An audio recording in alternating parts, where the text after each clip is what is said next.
Pretending I'm drinking alcohol for dramatic effect. Alrighty. How's it going, champions? So normally I have like my little avatar and cute little animations and my little like and subscribe thing that pops up. But I just want to get a video out to talk about this whole Sony thing because like a lot of people, I kind of need to talk about it. So you're gonna have to put up with my ugly face and my average looking room and probably 40,000 jump cuts. Anyway, so how are you? That's a genuine question. If you're like me, you probably feel like you're on a bobsled going down a roller coaster track using a spaghetti strainer as a spew bag. So with the recent announcement of GTA 6 being online only, I was going to make a video giving my take on the situation. The video is basically going to ask the question, do I want to get GTA 6? No lecture, no rant, no idiot with a microphone thinking that he's smarter than anyone else. Just your average gamer sitting down, putting his thoughts together to, anyone that might listen. But as I sat down to write my mixed bag of feelings, Sony dropped a couple of pretty big nukes. The first one being that physical games will end in 2028 and that the PS3 and Vita store will close later on in the year-ish. Now, however you feel about this, and to be clear, you can feel about it however you want, I did want to give my take on the situation because, like a lot of people on the internet right now, I really need to talk about it. But first things first, I just want to be clear where this is coming from. Like, there's no ego or self-importance. It's not some numbnuts telling you why you're wrong and I'm right, although I am probably a numbnuts. This is just basically one mate talking to another mate through a camera, trying to put these thoughts into some kind of perspective and making sense of the whole situation. So to kind of summarize a bit here, it's really hard to know where to start. I suppose what I might do is kind of go over what I was originally going to talk about with GTA 6, then kind of get all to the Sony stuff, and then in all honesty, kind of my fears and concerns for the industry, not just gamers and consumers, but also you know all the game devs that have brought us so much joy and happiness over the years. Okay, so let's jump into GTA 6 here a little bit. Now, unfortunately for me, a lot of these ideas that I had were really original ideas, but by the time this video comes out, obviously loads of people have already discussed this. So I'm not just going to hash the same things over and over. You kind of know what's going. I just want to give my opinion on it. Okay, so first things first is the price. So the base game here in Australia is going to be $130, and the Ultimate Edition is 160. Now, kind of echoing what a lot of people have said, it's a lot. It's a lot of money. Yeah, I know it's the most expensive game ever made. It's still a lot of money. And the second thing is the Ultimate Edition. Now, like a lot of people, I see the truth here. The Ultimate Edition isn't the Ultimate Edition. It's the game. You're not getting the game and all this extra stuff. You're just getting the game. That's how they're getting you to pay $160 for the game. The $130 version isn't the base game, it's GTA Lite, let's call it. So again, the way I look at it, this is a very sort of underhanded way of getting you to pay 160 bucks or whatever it is in your region for a game. Okay, so the next bit is the digital only thing. Now, when I originally wrote this is obviously, before Sony went, hey, guess what? But for me, again, like a lot of other people, I feel like this is about control. This is about them going, you have to buy this here. You don't own this. This is ours. You're renting it.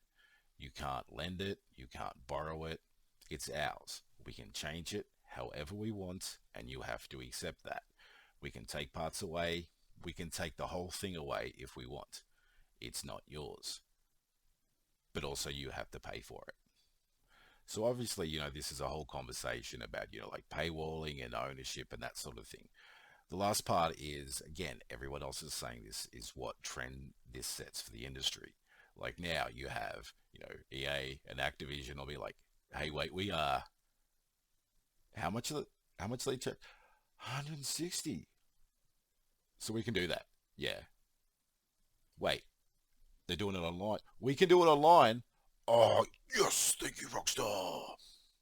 So with going forward, if everything's online, that means that's where you have to get it. It cuts out competition, and competition breeds competitiveness. And so if that's the case, people will complain and they'll be like, yeah, but this is the way the industry's going forward. Rockstar did it, right? So now if everything is online, there's no competition. That's the store. You have to get it. Those are the prices. It's set. And if you don't like it, there's really no other options. So the conclusion of my video was probably going to be something to the effect of like, I don't think I want to get GTA. Now, to this day, still haven't seen gameplay. I'm sure it's going to be amazing, but I still haven't seen gameplay. The reality is $160 is too much. I'm sorry. I know it's a massive game. It's probably going to be an amazing game. It's just too much. And keep in mind, that's coming from the biggest GTA fan. I've played every single GTA since the first one. Every single game that has trophies, I've platinumed, sometimes even multiple times. Now, here's the thing. A lot of people are going to defend Rockstar. They're going to be like, yeah, it's going to be the best game ever. And, like it's totally going to be worth it. And, like we live in a digital age and this is how people buy games now. Here's the thing. And I want to be really clear about this. You're right. You are absolutely right. But this is what concerns me. These are completely valid reasons. And I feel like they're being used as camouflage to hide what's really going on. At the end of the day, Take Two and all these publishers, all these corporations want to milk us for everything that they can get away with. They want to bend us over, go in dry, and then convince us we like it. No lube or nothing. So that was it. That was going to be my video. That was sort of going to be my stance. No attack, no telling people they're right or wrong, just me kind of going, hey, this is how I feel about this. And then Sony did this. Where the fuck do I begin?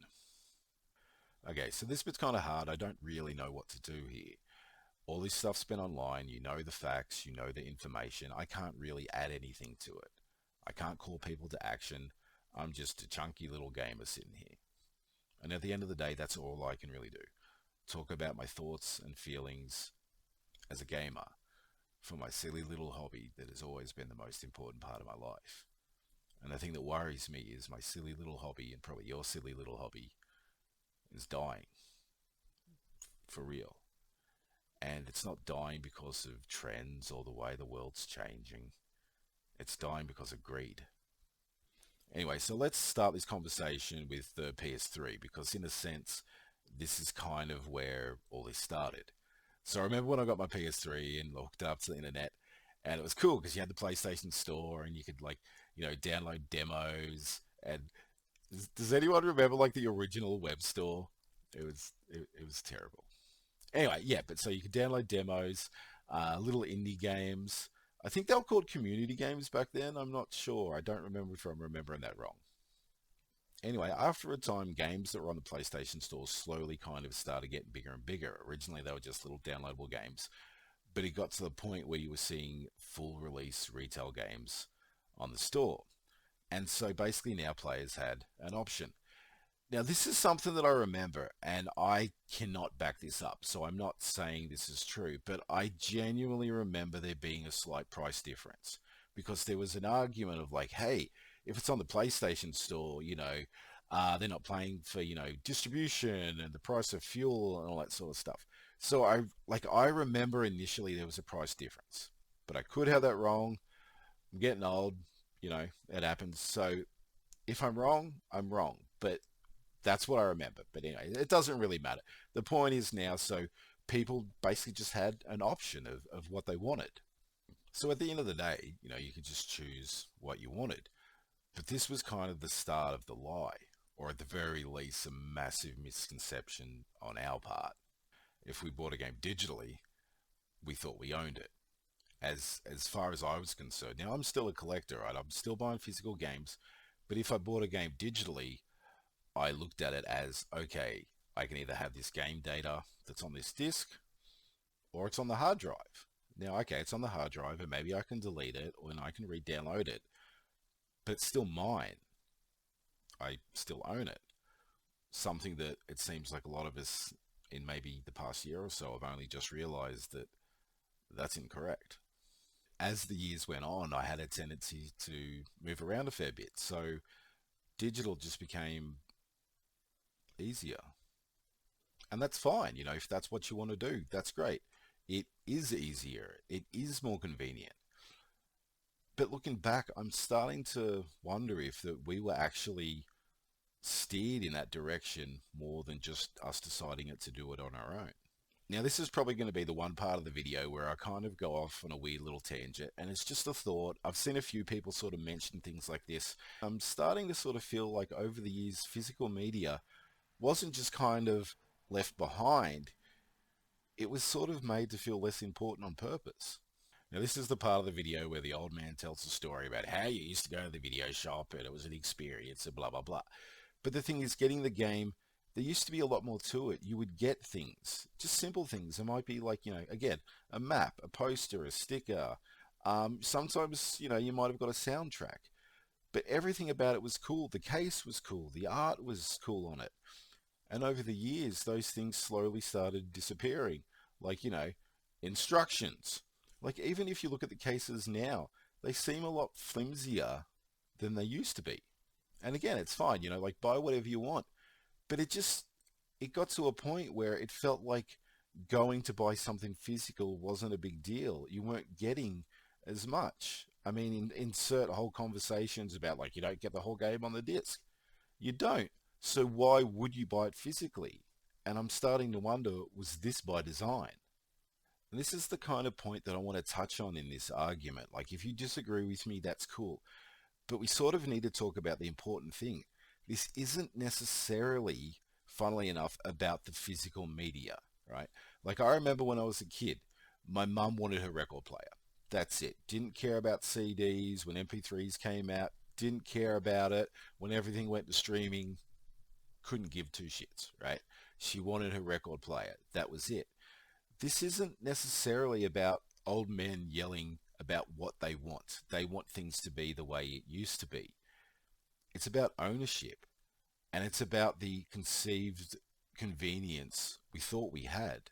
We thought we were getting something better, but I feel like we've been lied to. Now, like, I'm not a games journalist, clearly, right? I'm just a fat guy in a chair. But it feels like companies have changed. They're not the way they used to be. And Sony's been up and down for years. They have. I'm not saying they used to be saints. But it just feels more and more like all they care about is money and what can they do to get it. They don't care about us anymore. They care about... I can't even say they want our greenbacks. We don't even have cash anymore. But the thing is, they don't care about us. And more importantly, and this is something that I haven't touched on yet, is they don't care about their developers. Okay, so let's pivot a little bit and actually talk about the industry, because this doesn't, just affect us, the consumers. It's also going to affect, as far as I'm concerned, the game devs. So I haven't brought this up before, but I actually studied game design for a few years. Now, I didn't quite make it into the industry. Unfortunately, life and stuff just happened. That being said, I am working on a game. Hopefully it sees the light of day, one day, but that's a story for later on. The thing that I sort of want to bring up is, even just ignoring the whole GTA and Sony thing, the games industry is dying. It seems like every other day you hear about a game studio closing down. And the thing that sucks is a lot of these people I actually know firsthand. Designers, programmers, artists, people way more talented than I that should be working, but they're let go. Why? Honestly, just comes down to money. The reality is games aren't selling the way they used to.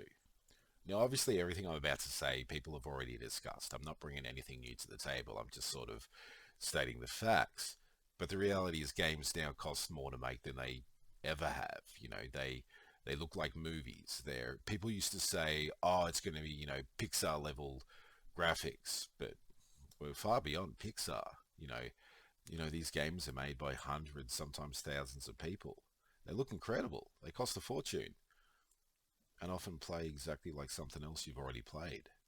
We hear story after story of devs pitching ideas, interesting mechanics, concepts, stories, and publishers just shooting it down. No, just make it like that game. That game sold. Or trying to shoe in things that they think will sell. Like, go on, game devs, quickies, make it like this, ta. And so that's the thing as a gamer, and I'm not going to name any games specifically. I don't want to start a war about what game is better than another game. But here comes some super expensive game. It's super impressive, super flashy, but it plays just like something I played a year ago. I'm probably going to pass. And I feel like a lot of other people are the same. I mean, the reality is, when's the last time you've been really excited for a game? I remember back in the day, there would be, every few months a new game would be coming out and be like, oh yes, I finally get to play this.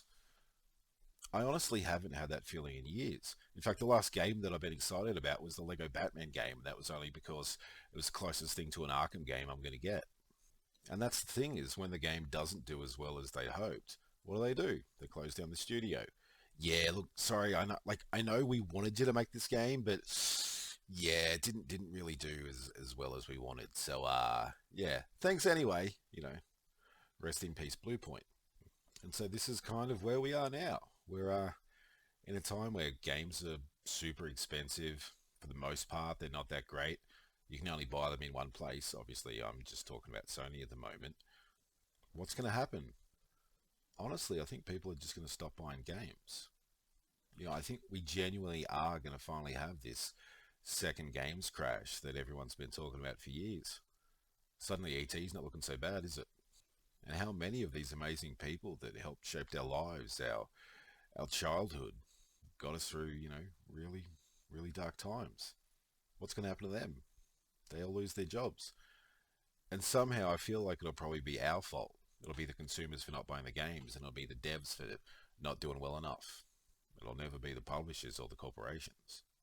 And so this is the part where, here I'm talking about all this digital stuff. Someone pipes up and goes, yeah, well, PC's been doing this for years. And you're right, they have been.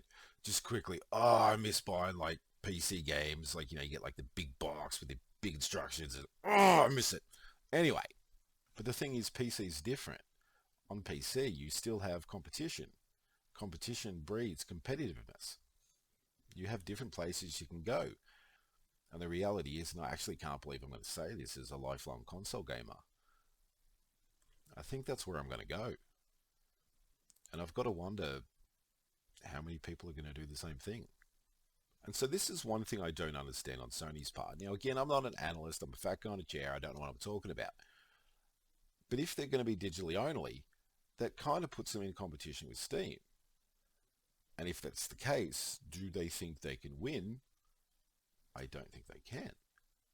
And you might go, well, all right, dude, well, the console's, way cheaper than buying a PC or building a PC.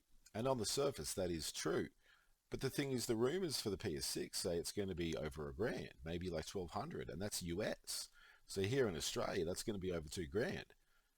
Who the hell's going to pay $2,000 for a console? I mean, for that amount of money, or even probably less, you can build a decent PC. You can build one that's probably going to be just as good, if not better, than the PS6. You'll have your competition of where you can buy your games, whether it's Steam, Epic, GOG. And the thing is, you buy stuff from GOG, you own it. It's yours. You download the files. You've got it. And the other thing I was thinking about too was like, well, okay, maybe I have to rebuy all my games. That's going to cost a lot of money. I jumped on Steam before I started recording this, and almost every game that I would want is currently on sale for about $10.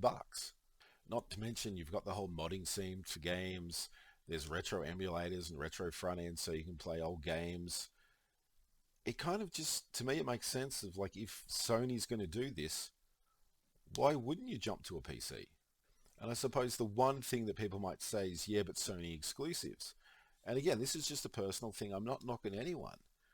But there hasn't been a Sony exclusive for a few years that I've been really excited about. There's definitely not one that would make me go, no, I'm not going to get a PC. I'm going to get a PlayStation 6. And again, here's the thing. Like, if you don't care about physical stuff, that's totally cool. Again, I'm not telling anyone what to do and what not to do. You can do whatever you want. But you still need to think about how this is going to affect you. Like, what's the future going to be like for you? Paying a fortune for games that you might really love, games that are full of, live service stuff and loot boxes and surprise mechanics and paywalls. Games that can be changed, stuff taken away or just straight out taken off you. And even games that maybe might be delisted before you even get a chance to play them. That's the irony of this. Sony's going, hey, digital. Oh, also, we're getting rid of the PS3 store. So that literally proves that this will happen just time and time again. And I suppose the other thing to think about is like, what about game preservation? There's games on the PS3 that were literally only on the PS3, like as a download. They don't exist in any other context, so they're just gone. And Sony's like, yeah, sorry. And the thing is, like, yeah, sure, you can jailbreak your PS3, and man, I'll be doing that to all my PS3s now. Might start making videos on that. Anyway, the point is, yeah, sure, okay, you can do that, and a lot of those games you can find, but that's not all the games. In actual fact, there's a game that I've got that the DLC got delisted for. So I was like, well, hang on, I've got a jailbroken PS3. Maybe I can find that DLC, and it's kind of a workaround. But that DLC never got dumped somewhere, so it's just gone. And again, I'm kind of repeating myself here, but I just want to hammer this fact home. If you're like, yeah, but this is the future and it stops leaks and all these reasons you think are valid for this. Again, I'm not knocking you, those are valid reasons. But just like a manipulator, they're hiding behind valid reasons to hide what they really want to do. They're using these valid excuses as a shield to do the things that they really want. And again, you can do whatever you want, but just please be honest and keep that in mind. The important thing here isn't the what, it's the why. Why is this happening? All right, so story time. So I want to do something a little bit different here. I want to be positive just for a second.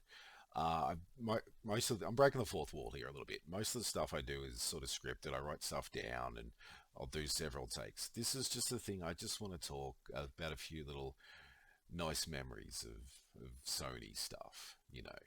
I remember when the PlayStation first came out, and again, I grew up poor and couldn't play one, but it looked really cool. And my sister actually went to the video shop and rented me one. And I got to play it, and I played like Tekken 2, and it was really really cool, you know. And then I used to always go with like my mate down there, and we rent games, and but we never had a memory card, So you would like play like Tomb Raider, and it was almost like I don't know, like a survival run. It was permadeath. You'd get as far as you could. I think we got up to like the fifth level. We got past the T Rex. That was really cool. I like that. But one year for my birthday, my mum really tried to get me one, and she said, she was like, I don't have the money. Like I'm gonna try. Like but maybe I won't be able to do it. I just want to let you know. And I was like, okay, first things first, mum, you can do whatever you want. That's totally cool. But I'm like, if it's okay, if it gets to my birthday and you don't have the money, I'd be happy waiting for you to keep saving and be able to get it. I'd be happy having nothing on my birthday and getting a PlayStation later on. It took that poor woman 6 months, but she finally saved up and finally got me that PlayStation.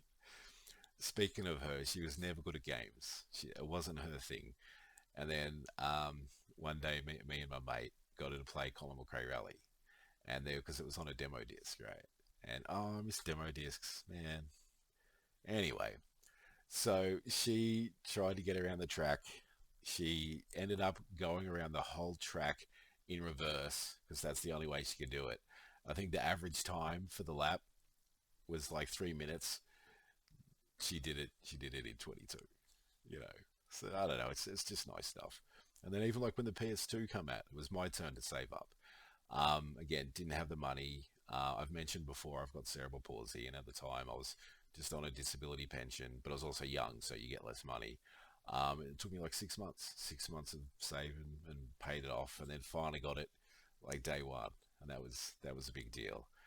Um, the funny thing is, like when the PS3 came out, I love trophies. Trophies were my bag. I made a video about it, actually talking about trophy addiction and how it ended up probably not becoming that good. But there's a lot of trophies that I got that meant a lot. There was a whole story behind it, and finally made it, and that was cool. Um, the irony being now is I don't give two shits about trophies, and it's not even because of what I've overcome. It's like it doesn't mean anything anymore. And then there's all those memories, everyone talks about going into game shop. I used to go into EB Games all the time, and something new's come out and get it and drive home. You look at it in the car and all that sort of stuff. It sounds like such a cliche. Everyone says it, but it's true. It was just really, really cool. And then after a few years, I actually got a job there. And again, a lot of people say things about, bad things about EB Games and GameStop and whatever, but EB was always good to me. And I worked there for a really long time. I loved it. And again, it varies from shop to shop, but, there was just so many, cool people came in, the locals, the regulars, and, the kids, and you'd tell them about some new PlayStation games coming out. Oh, you can do this and this is happening, and oh, there's like a new game. It's kind of like GTA, but it's like cowboys. Oh, really? Yeah, it seems pretty good. You know, they were just. It was my bag. It was my bag, right? The thing is, the reason that I'm kind of telling this story is, and it seems like I've gone off on a tangent, but it's always been so important to me since day one, and I don't want to play anymore. I don't want to play. Before I started recording this, I cancelled my PlayStation Plus subscription. Now that a lot of people have said that, but the thing is, I've had that subscription since day one. I've never let it lapse. No matter how high the price got, no matter how much you could question, that you're getting or not getting, I kept it. I wanted to support Sony. Sony, again, that was it was part of my life. But I'm done now. I don't want to be done. But they don't care about us anymore. Some might say maybe they never did, but there was a time, there was different people at Sony, and they did care. So, yeah, that's it. I'll still buy PS3 games off the store when I can. I still want to. That's like some kind of middle finger. Um, just do that while I can. I'll still buy physical games, but as far as I'm concerned, this PS5 is a legacy console. It's going to be the thing I sit down and play memories, just like I do with all my other old consoles, my other PlayStations, my Mega Drive, that sort of stuff. It's just going to be a legacy console. So, hello, PC Master Race. So, the thing that makes me really mad the most? They've made me an old man. I'm old man yelling at cloud, right? I never wanted to do that. As a kid, I would see old people do that. Oh, back in my day, it was like this. And I'm like, just enjoy this thing, right? And so that's the thing with games. I've loved games since day one.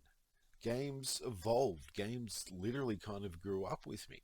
The first thing I played was on the Atari. Games constantly evolved and changed and grew. New things happened, and every time something new came along, I was like, "This is awesome." But that's not really happening anymore. There's no changes, no innovation when it comes to games. We're living in this digital age of online subscriptions. But the thing that's kind of different is this isn't exactly like old man yelling at cloud. It's not all the old men simply going, I don't like the way this is. And everyone else is like, no, this is actually really cool. You should give it a go. It really seems like no one is overly happy. They're just doing it because they feel like they don't have a choice.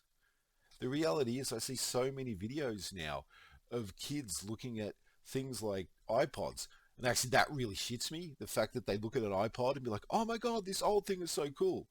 Like it's not a tape player. It's not a CD player. iPod. They think the iPod's old. Bless them. And there's a whole other conversation. Again, I can go on and on about us, not owning things and blah, blah, blah, blah, blah. But the reality is, it's just these corporations have killed the joy. They've killed the joy of games. It's called a game. It should be fun. But no one's buying them. Game sales are down and they'll blame us. But it's not us. We never stopped caring. They stopped caring. Like people say digital's the future. And it can be, but if we don't own anything, I say the future be damned. The reality is this games apocalypse is here. And it's on them. It's their fault. Okay, so where do we go from here? You know, I'm worried about consumers, I'm worried about game devs, and I don't have the answer. Like, who am I? Again, fat guy in a chair, I can't call anyone to action. I'm average intelligence at best. But I have an observation. I think gaming's on its last legs, for real. But it can come back. Because here's the thing. I don't think gaming is almost dead. I think AAA is almost dead. And I think the future of gaming is something that's already here. And that's indies. So the thing is, I play a lot of old retro games, old Mega Drive games and SNES games, and thinking about how great they are and how people don't really make games like that anymore. But the thing that I sort of didn't realize up until recently, and this is my own fault, a lot of people might have already realized this, but indie carries the spirit of those old games. And I'm not trying to ham this up, but I mean it. They carry the spirit of innovation and new ideas, interesting stories, new mechanics. They don't have to play as safe as AAA. Small teams of people absolutely busting their ass for something that they care about, not just doing something that's a corporate mandate by people that don't even care about them. And I think this is going to be the time in the near future where indie's really going to shine and just take us back to those moments of, as simple as it sounds, fun gameplay. And I mean, here's the thing, all those thousands of people that have lost their jobs, maybe they'll start forming small little indie studios. And who knows what they'll come up with. Maybe all those cool ideas that they were never allowed to do. And here's the thing, I don't want to give like a stereotypical like phoenix metaphor, rising from the ashes. But I genuinely think the gaming industry needs a rebirth. And I think they're going to be the ones to do it. I mean, obviously it's up to them, but let's just see what happens. So just quickly, this isn't scripted. This is something I wasn't going to say. I was going to have this sort of moment where I be like, I don't want to be in the games industry anymore. I wanted to make games all my life, and now Sony shit, so I don't want to be a part of it. And then people would be like, cool, way to make all this thing about you. Good work, right? So I was like, yeah, okay, I won't say that. But the thing is, just having my little talk about indie devs, I'm like, I don't care about the corporations. I want to make a decent game. I want to make a game people might enjoy and have fun. And this is sort of the thing. I don't think it's me. I think everyone should do this. And this sounds so like, oh, let's make our own game with blackjack and hookers. But seriously, man, anyone can make a game now. Like you have the knowledge there. There's tutorials. There's everything. Let's all go make games. All right. We don't need corporations. We don't need Sony or Microsoft. Whoever's going to be the bad guy in this story. Let's just make our own games. Let's make the games that we want to play. Yep. But I mean, that's the thing. And this might sound altruistic, but I really think we all need to sort of band together in this time. I don't really know what I'm saying here, man. I don't know where I'm going with it. I'm not calling for like a boycott or anything. But the reality is the only thing we can do, and if this is what we want to do, like if you don't want to do this is fine, but the only thing we can do is speak with our wallets. That's the only thing they care about. If you don't like what's going on, don't support it. You don't even have to yell and scream and everything, and I'll be honest, man, all I want to do is yell and scream. But that's not going to get us anywhere. Maybe the best thing for us to do is just walk away. And I don't just mean the consumers. I mean, you know, all the devs. We all need to be in this together. And I don't know what that means. Like customers and devs together and unite, and we'd have a banner and it'd have my face on it because I'm cool. I don't know. But I don't know, man. We just we got to band together. Gamers have this tendency to yell and scream and rave on, but when we work together, we do some good things. I don't know. Maybe there just needs to be a new player come along. Player two. Ha ha ha. I'm very funny. But anyway, I don't know. Maybe we all just need to get together and have a sleepover and play some games like the good old days. So I'm going to stop. I don't know where I'm going with this, but it's been a hard few days, but we'll get there. We'll get there. Yeah. So I'm going to go dust off my Mega Drive, have a play, feel sorry for myself, edit a video, but we'll get there. Yeah. All right, thanks, champions.